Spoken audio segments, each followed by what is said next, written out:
Goeiedag almal, ek is Mani van Bloemfontein. Het is vandag Woensdag, die 12de Augustus 2026.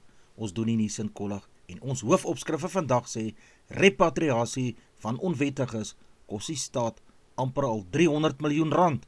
Nog berigte, weer waarskuwings oor sneeu wat wink in Suid-Afrika. Werkloosheid styg verder in die tweede kwartaal in Suid-Afrika. Die All Blacks verneder die Haie in Durban. Suid-Afrikaanse onder 18s wen Ierland gemaklik met 51-15 punte in die Parel. Newman van Chili wen LIV golftoernooi in New York. Belastingbetalers het reeds altesaam 292 miljoen rand opgedok vir die grootskaalse repatriasie en deportasie van onwettige migrante uit Suid-Afrika uit. Dr. Leon Schreiber, minister van Binnelandse Sake, het hierdie syfers aan die parlement bekendgemaak tydens 'n verslagdoening deur sy departement en die grensbestuursowerheid aan die portefeulje komitee. Die totale koste het tot 292 miljoen rand gestyg weens 'n toename in die vervoer en verwerking van ongedokumenteerde persone. Die grootste enkele uitgawe was sowat 203 miljoen rand is aangegaan vir die huur van busse om duisende mense van reg oor die land na die tydelike repatriasiesentrum in Messina, Limpopo te karwei.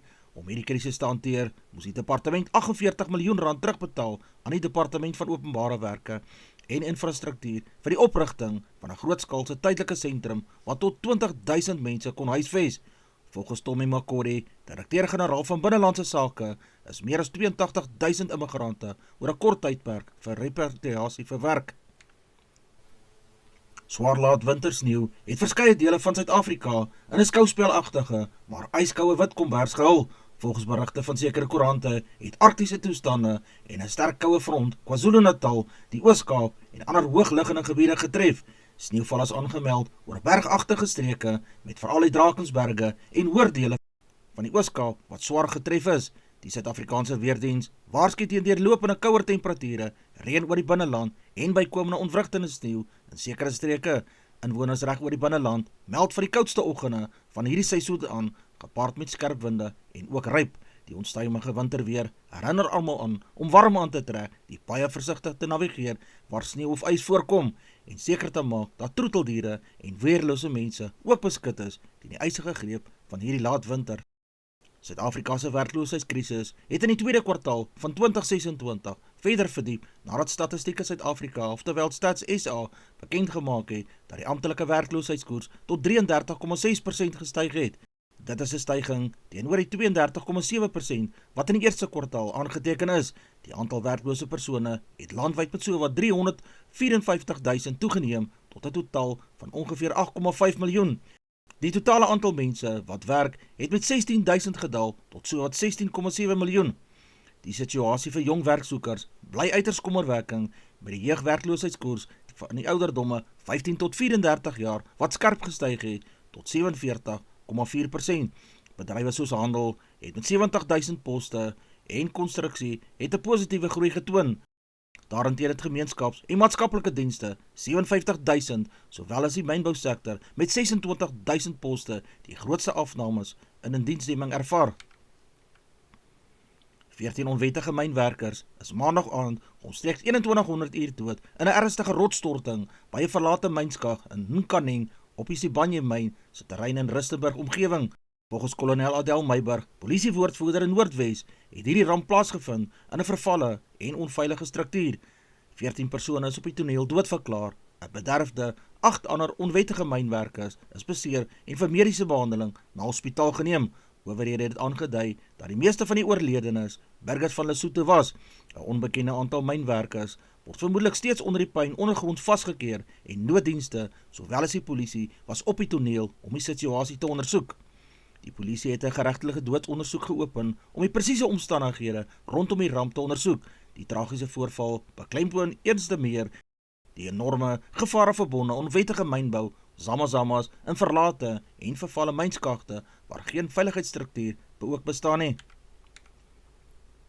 'n Onlangse peiling deur die Social Research Foundation, die SRF, wys dat die DA besig is om die gaping met die ANC aansienlik te verklein. Volgens die jongste syfers wat tans aangehaal word, staan die ANC op ongeveer 34% en die DA op 27%, 'n gaping van slegs 7 persentasiepunte. Dit beteken egter nie dat die DA reeds die ANC nasionaal verbygesteek het nie.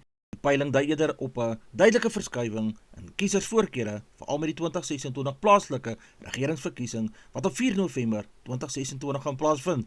Interessant genoeg wys ander navorsing ook dat die DA sterk in Gauteng vorder en volgens die SRF-peiling daar reeds voor die ANC is. Die hoofuitvoerende beampte van Sun International, Ulrich Bengtson, glo dat die fisieke casinos steeds 'n belangrike rol in Suid-Afrikaanse dobbelbedryf gaan speel, ondanks die vinnige groei van aanlyn dobbelary.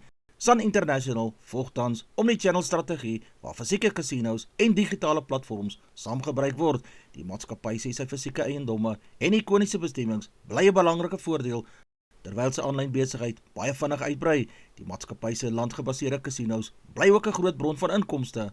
In 2025 het Sun International se stedelike casinos 'n segment van sowat 6,5 miljard rand se inkomste gelewer en die groep se markandeel in landgebaseerde casinos tot ongeveer 46% verhoog.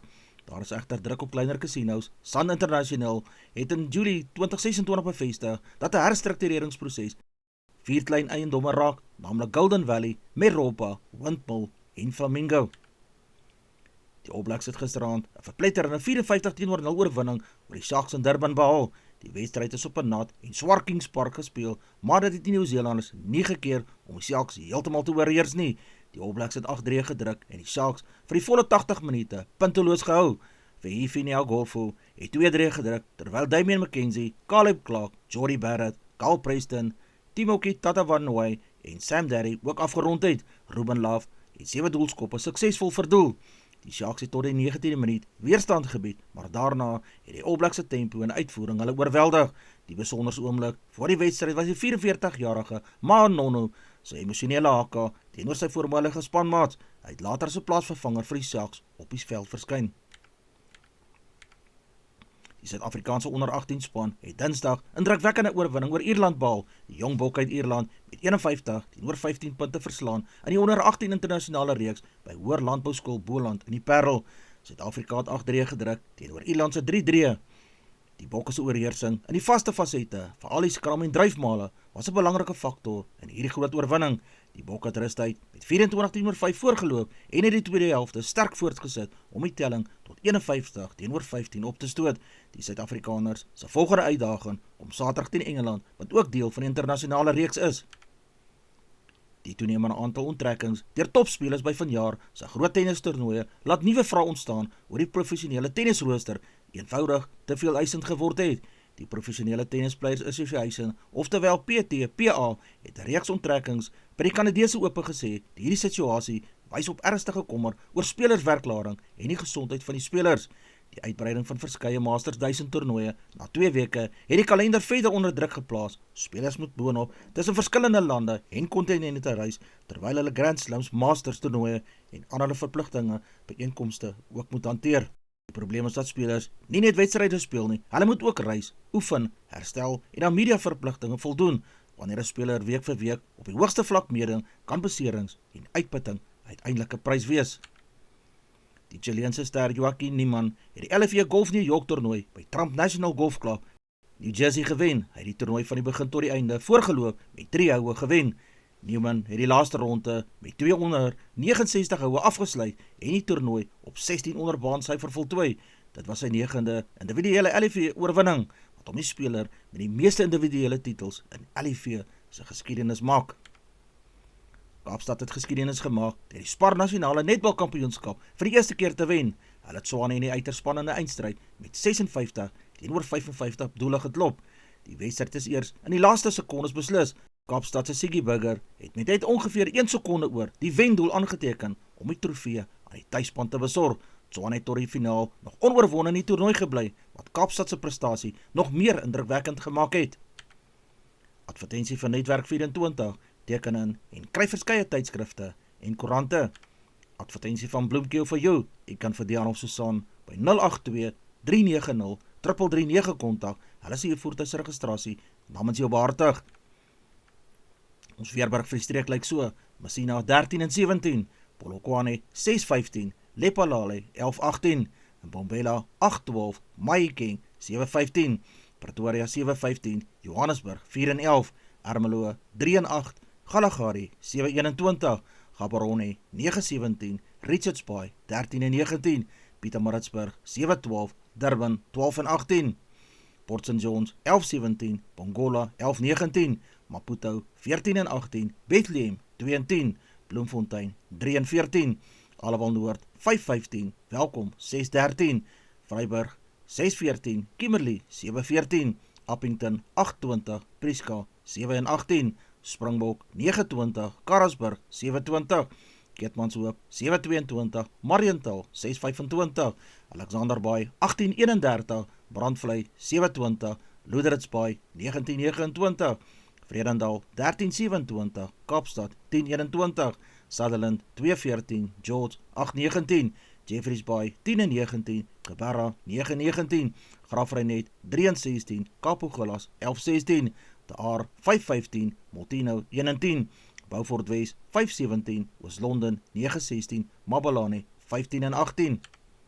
Ons verkorte weerberig per provinsie. Die Wes-Kaap bewolk tot reënerig, veral langs die suid- en suidwestelike kus. Die Oos-Kaap koud met bewolkte toestande en plek reën, sneeu moontlik oor hoër berggebiede. Vrystaat baie koud, meestal sonne tot gedeeltelik bewolk, plaaslik ryp in die oggend. Noord-Kaap koud en meestal sonne, maar baie koud vroeg in die oggende. Plaaslik sterk winde sal voorkom. Noordwes koud tot koel met gedeeltelike bewolkte toestande, baie koud in die vroegoggend. Gauteng koud met gedeeltelik bewolkte toestande, reën en moontlike sneeu kan veral oor hoër dele voorkom. In Mpumalanga koel tot koud met bewolkte toestande en plek reën, veral in die suide. Limpopo koel tot koud met gedeeltelik bewolkte weer, plaaslik mistig oor die Eskaap. KwaZulu-Natal koel en bewolk met reën en sterk kuswinde, sneeu is moontlik oor die Drakensberge. Ons markaanwysers vir die dag: die rand verhandel teen R16.19 teenoor die Amerikaanse dollar. 'n pond kos R21.86. Die euro verhandel teen R18.68. Die Australiese dollar kos R11.44. 'n yen kos 10 sent. Die prys van platinum is $1,754. Palladium se prys is $1,767. Die prys van goud per fyn ons is $4,385. Silwer se prys is $64.93. Brent olie per vat is $87.72. Gedagte vir die dag: koue dae het 'n unieke manier om ons nader aan jouself en aan mekaar te bring, waar 'n eenvoudige koppie koffie, 'n kombers en 'n sagte woord meer beteken as enige ander dag. Mag jou dag vandag gevul wees met die innerlike warmte en dankbaarheid en vriendelikheid, ongeag hoe ysloos dit buite mag wees. Dis al vir vandag. Onthou om te like, deel met jou vriende en jou vriendinne en onthou om te subscribe. 'n Aangename dag word vir almal toegewens.